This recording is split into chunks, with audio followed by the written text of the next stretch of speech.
Eu quero falar para vocês que depois de um mês de recesso, o Supremo Tribunal Federal volta aos trabalhos. Janaína Camelo vai trazer as informações e quais pautas voltam junto com os trabalhos, hein? Janaína, bem-vinda. Boa tarde, Evandro. Boa tarde a todos. Olha só, o plenário agora, neste momento aqui do STF, está analisando uma ação aí contra uma emenda constitucional que permitiu o governo federal, em 2022, pleno ano eleitoral, a turbinar aí os programas sociais, né? Foi a chamada PEC Kamikaze, que foi aprovada no Congresso e criou aí um estado de emergência e liberou o governo, na época, do então presidente Jair Bolsonaro, a gastar mais de 41 bilhões de reais com programas como, por exemplo, o Auxílio Brasil, que é o Bolsa Família, né? Hoje, Vale Gás, benefícios também para caminhoneiros e motoristas de táxi também. Essa ação ela foi apresentada pelo Partido Novo, que considera essa emenda inconstitucional, porque isso foi em ano eleitoral e acabou favorecendo aí o candidato na época, o então presidente Jair Bolsonaro.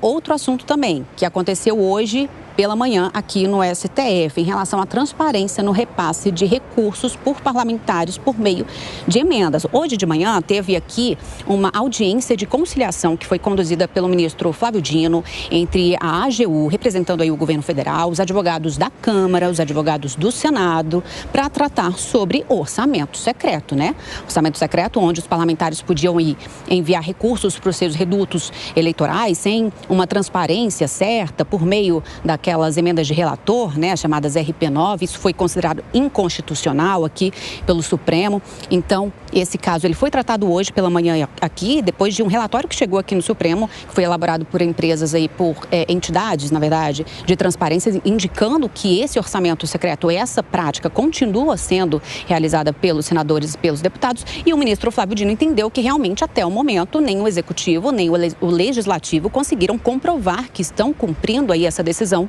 do Supremo. A gente separou um trechinho do que o ministro disse nessa audiência mais cedo, a gente vai ouvir agora. Temos? Não temos, Janaína, não temos a fala do ministro aí. Se você quiser, pode continuar. Tudo bem. Então, com relação a isso, o ministro Flávio Dino, ele deu aí o prazo de 30 dias para o Executivo e o Legislativo apresentarem novas informações. Nesse mesmo período, a CGU vai precisar realizar uma prova técnica. Disse que as emendas de comissão, que são RP9, agora para ser liberadas, para ser pagas pelo Executivo, deverão ser pagas mediante prévia e total transparência e rastreabilidade. E ele determinou isso também, essa regra, para as emendas PIX, né? Aquelas emendas aí que são de transferência especial, onde também os parlamentares não têm aí como, não precisam comprovar para onde, para qual projeto esse dinheiro aí que é repassado pelo Executivo vai ser destinado. E o ministro Flávio Dino, ele é relator de uma ação também que questiona a legalidade das emendas PIX. Então, ele disse o seguinte, que as emendas PIX aí determinou que a partir de agora esses recursos devem ser fiscalizados pelo Tribunal de Contas da União e pela CGU também, que só pode ser liberado pelo Executivo se os parlamentares apresentarem informações sobre a transferência, como vai ser o plano de trabalho para a execução.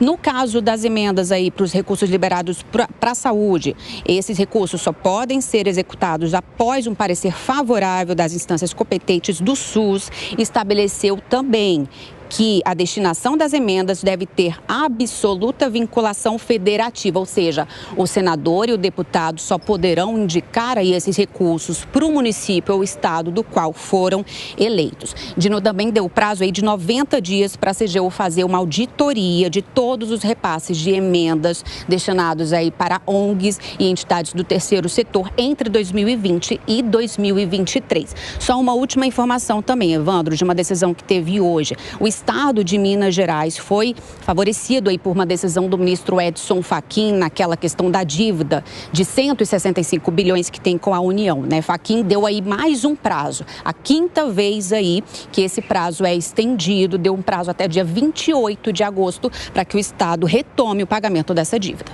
Evandro, é com você. Obrigado, Janaína, pelas informações. Ótimo trabalho para você. Supremo Tribunal Federal de volta e, no teu ponto de vista, Fábio Piperno, qual que é o tema que mais deve pegar agora nesse segundo semestre? O cardápio está recheado também, né? Em relação a esses pontos aí que estão passando aí pelo Supremo, essas exigências que o Supremo faz, eu acho que, sem dúvida nenhuma, as emendas PIX. Agora, o problema é o seguinte, né? Ontem o governo anunciou corte de recursos para vários ministérios. Eu quero só ver se esses cortes, por acaso, atingirem essas emendas também. Vai atingir. Como é que vão ficar essas negociações depois? Porque o deputado vai lá, ele consegue enviar um recurso lá para a base eleitoral dele, através desse expediente aí que você não sabe, né, que acaba, de certa forma, passando a margem de fiscalizações mais rigorosas. Aí o dinheiro chega para o prefeito gastar da forma como ele bem entende. Só que aí o governo já decretou cortes. Como é que vai fazer? Como é que ele vai se virar depois? Você acha que vai acontecer isso, Gani? Não, vai acontecer. Já há sinalizações, né, de que esse corte também atinge as emendas, porque é geral, né? Pega ministérios e emendas também. Muitas dessas emendas vão ali pelo canal dos ministérios. Aliás, o Zé até pode falar isso melhor do que eu. E aí, vamos ver como é que vai ser a reação do Congresso, porque todo mundo fala em ajuste fiscal, mas para os outros, né? O Congresso quer um ajuste fiscal, mas o governo federal que tem que fazer. O governo federal fala, não, tem que ter ajuste fiscal, mas é o Congresso, é o empresário que tem que ceder. Aí o empresário fala, não, tem que ter ajuste fiscal nesse país, mas subsídio não dá para cortar. Aí o funcionário público fala, tem que ter ajuste fiscal nesse país, mas eu trabalho muito, o meu salário está defasado, o meu aqui não. Então todo mundo fala em ajuste fiscal, mas ninguém quer ceder. Só tem uma classe aqui que tem o direito de falar em ajuste fiscal e é coerente. Aqui, ó. E a audiência que nos assiste. José Maria Trindade, você acha que isso vai impactar muito essas emendas e isso pode, de alguma forma, trazer uma estridência do Congresso em relação ao Planalto? Mexer nisso aí é super complicado, viu? Os deputados e senadores estão empolgados aí com... dinheiro, né? Assim, dinheiro é sempre a mola que move a política é negócio. E o ministro tem razão, pediu a auditoria do Tribunal de Contas da União, afinal essas emendas PIX, olha só, a gente viaja o Brasil inteiro e vê assim aquelas praças de ginástica, as academias para os idosos e tal. São todas iguais, o mesmo modelo, porque existe uma empresa nacional que fornece, e através de emendas. Não é coincidência. E por que um deputado de um estado manda emenda para outro estado e manda junto uma construtora, né? Então, isso precisa ter freio. Se existisse por um só motivo, eu costumo dizer, o Congresso existiria para votar o orçamento da União e fiscalizar o orçamento, a aplicação do orçamento. Agora, ele definir parte importante do orçamento e fiscalizar ao mesmo tempo é complexo. É claro que ninguém se autofiscaliza, né? Então, são 55 bilhões de reais. É muito dinheiro para os deputados e senadores. E eles sabem disso, estão rindo até aqui. A pergunta que nós nos fazemos no dia a dia do Congresso, no tapete verde, é se isso tem retorno. A resposta é nunca. O retorno disso só se for do Supremo, porque o próprio Congresso não vai abrir mão desse dinheiro. Os deputados e senadores estão muito bem, obrigado, gerenciando tanto dinheiro assim. Essas emendas, elas vão para os ministérios e existe uma obrigatoriedade, está na LDO, de aplicação de metade das emendas para o setor de saúde, para se ter uma ideia. Mas o setor de saúde é construção de UPA, ninguém quer aplicar emenda em salário de enfermeira, é construção de UPA, porque aí entra a empreiteira, entendeu? Então, é malandragem em cima de malandragem aqui. Cine, o mais, quer dizer, o menos esperto aqui é o primeiro suplente. Fala, secretário. É muito bom. Agora, que situação complexa, né, que nos mostra Zé Maria, porque ele foi muito sutil, muito polido, mas quando você amarra empreiteira, obra, dinheiro, político, não precisamos muita suspicácia para saber o que vem depois, né?